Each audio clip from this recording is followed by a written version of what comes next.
business meetings, virtual tourism.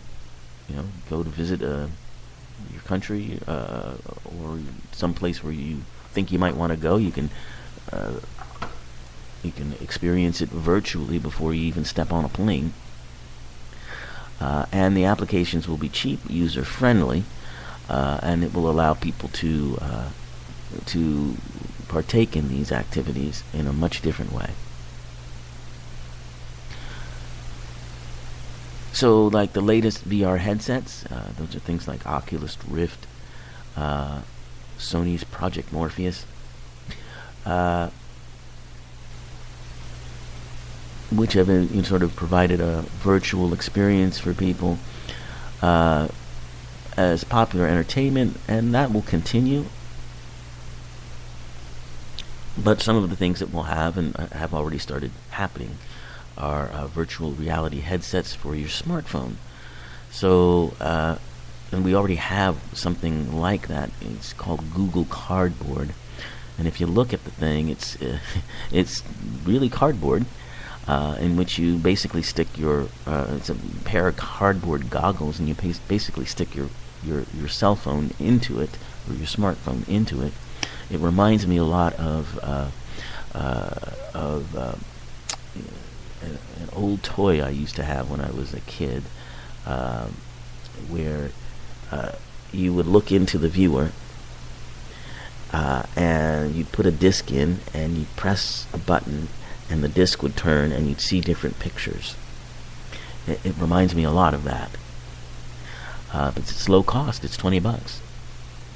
And it effectively turns your smartphone into a low-cost virtual reality headset.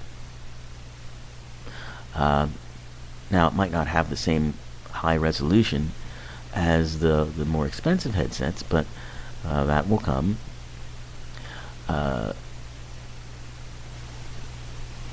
Then we'll have virtual reality for the internet. And that will be something where you plug your virtual reality headset into the internet, and you can experience a whole world through a website.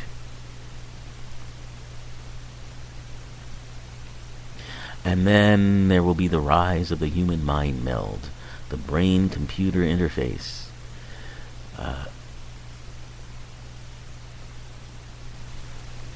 That will be where the brain and the computer connect with one another.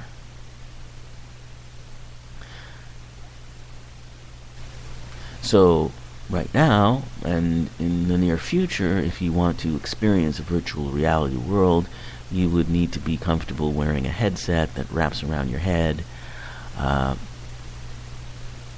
You'd have to be comfortable entering and exiting a virtual world and communicating with people and machines in a virtual setting. Between now and 2040, most of us will have experienced something of a virtual reality world. I think you'll have virtual reality entertainment like movies and things like that. But there will be a new form of communication somewhere around the 2040s called Brain-Computer Interface, or BCI. That's where you implant or wear a brain scanning device which monitors your brain waves and uses them to control anything that's run on a computer. So you can control the machines and computers around you just by thinking about them.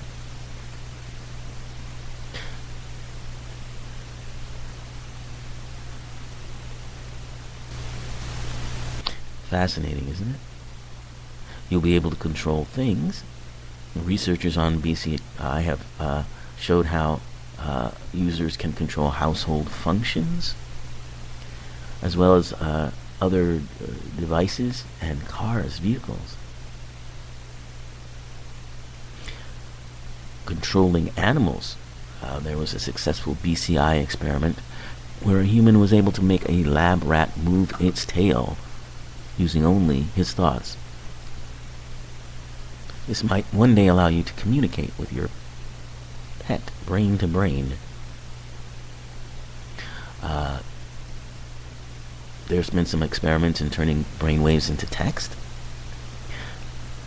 and then brain to brain, able to mimic telepathy.